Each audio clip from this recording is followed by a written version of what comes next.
with this problem.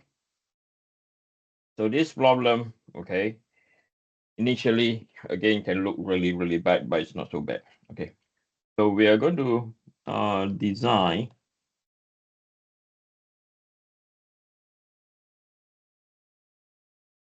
we're going to design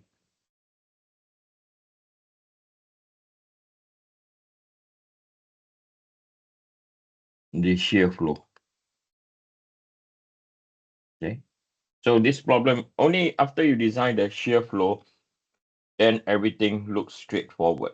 Okay, if you don't design the shear flow, it's pretty confusing of why we take certain first moment of area. So these are our minor web.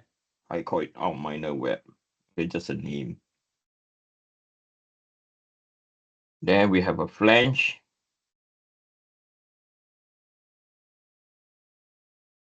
Right, so this is our flange.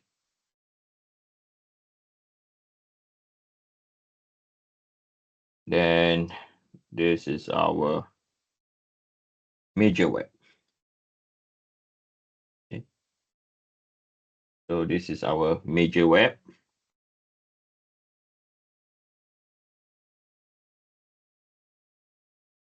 This is our flange.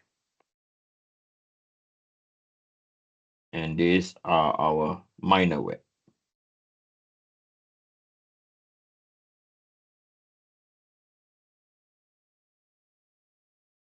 And then we have fastener.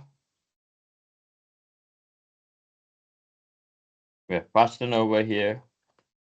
And we have one fastener over here. Okay.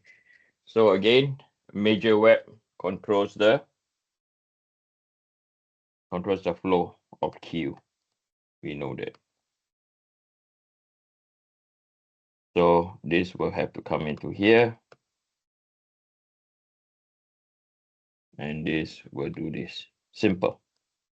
Okay, straightforward, nothing difficult from here. So as you can see now, okay, the horizontal, let's deal with the horizontal nail first. Okay, so this is our horizontal fastener. Okay, and over here, this is our vertical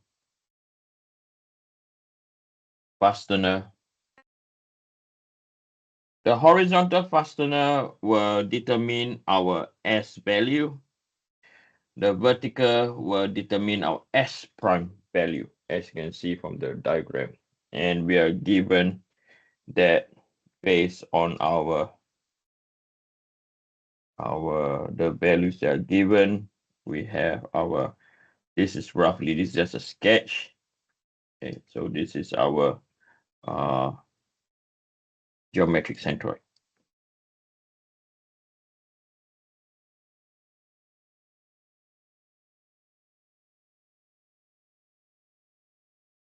Okay, so we are going to determine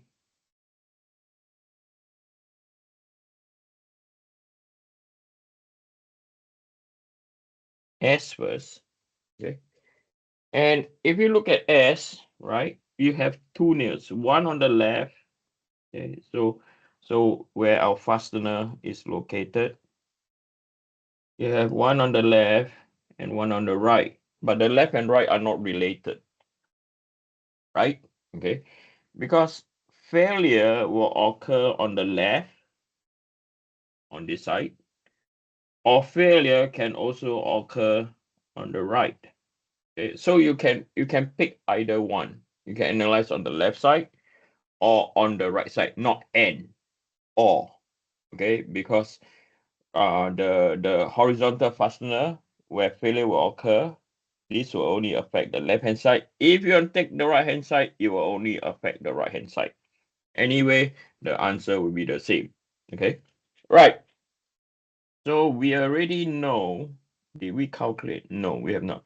So given to us, right? We have to determine what is Q. And Q, due to the fastener, is equal to 100 over S.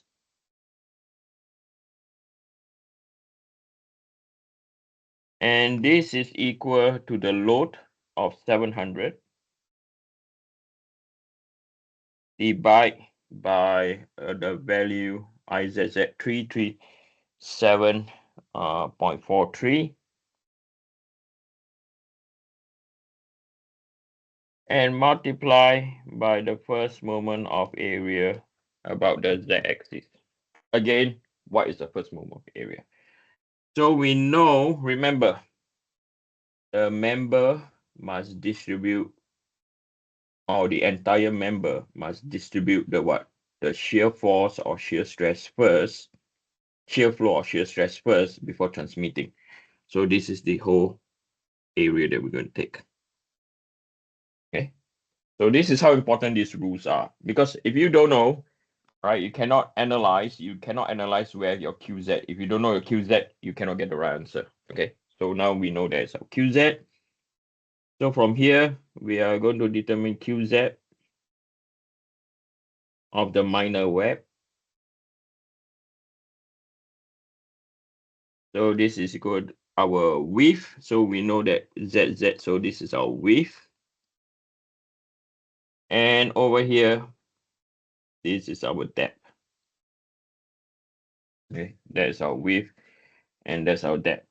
So QZ of the minor web. So the width is what? The width is, wait, let me check the width. It's 1 inch. The depth is 3 inches. The Y bar is 3.3548 minus by 3 divided by 2. Okay, so there is a section centroid, the visual section centroid. So this will be equal to 3.3548 minus by 3 over 2 times by 3 times by 1 is equal to 5.5644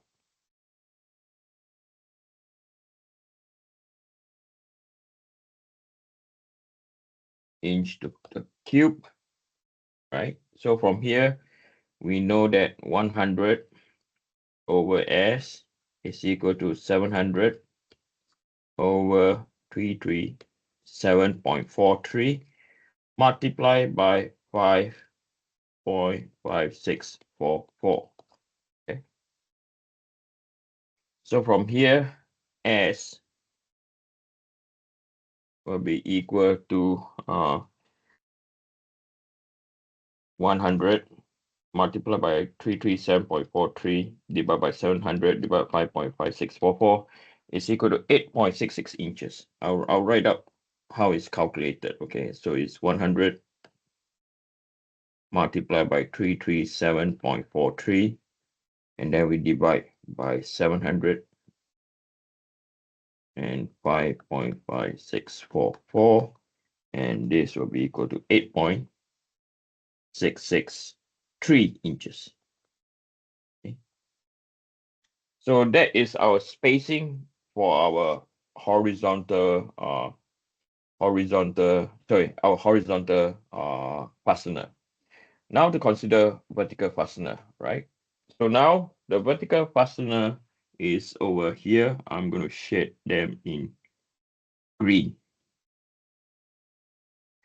right? So if you look at how the shear flow, right? So we know that, okay, so for the vertical fastener, looking at how the shear flow, we have to consider this entire area of the minor web because the flow is going into the center, right? And then we have to consider the flange. Okay, so we have two minor web and a flange to consider. Okay, so now we are going to determine our right in a space that you can also see the figures. So now we are going to determine our S prime. Okay, so we know Q is also equal to 100. But before we go on, right, we ask ourselves, okay, before we go on, we ask ourselves, we step back, we ask ourselves, is S going to be greater than S prime, or is S going to be less than S prime? All right, we ask ourselves this question. So we know the spacing of S is determined by the first moment of area, right? It's determined by QZ, okay? So we know that S, right? So we know that S and S prime are determined, affected by our QZ, okay? So we know that S, right? We have S is related to our QZ. Okay, I'll call it our QZ. Okay, and S prime is going to be affected by QZ prime. Okay, so QZ prime, right? So S prime is over the QZ. So we know that QZ prime is greater than what? QZ, right? QZ prime is related to QZ. So therefore, our S prime is smaller, is going to be smaller than S because it has to support a bigger first moment of area, right? QZ prime is going to be what? Bigger value, okay? Because QZ prime, we have to consider the flange plus the two minor web, okay? So that is our guess, okay? Or not guess, in an intelligent trend guess, okay? That's related. So we know that this is 100 over S again. And this is again, nothing changed. This is still 700 over 337.43. Now we have to determine QZ prime. Okay. So QZ prime is going to be equal to 2 of the minor web plus by Q of the flange, right? So this in turns will be equal to 2 multiplied by 5.5644 and then plus. So the width is equal, so what is the width? The width is equal to 10. The depth is 1. The y bar is 3.3548 minus by 1 divided by 2. Okay, so this will be equal to 2 times by 5.5, 2 times 5.5644. So it's equal to 11.129. Okay, I'm going to write this better. 11. So 2 times 5.5644, 11.129 plus 3.3548 minus 5.5 times 10 times 1, 28.548. So finally, is 11.129 plus 28.548 is equal to 39.677 inch to power 3. So therefore, S will be equal to 100 multiplied by 337.43. Then we're going to divide by 700. And then we're going to put in 39.677. So this will be equal to 100 divided by 337.43 divided by 700 divided by 39.677 is equal to 1.215. Okay. All right. This is a pretty interesting problem. Like what I mentioned, right? S prime, oh sorry, this is our X prime will be less to our S. This is because our first moment of area over here is bigger than the first moment of area when we determine our S. Okay. So what is so unique about this problem is you have to rely on the shear flow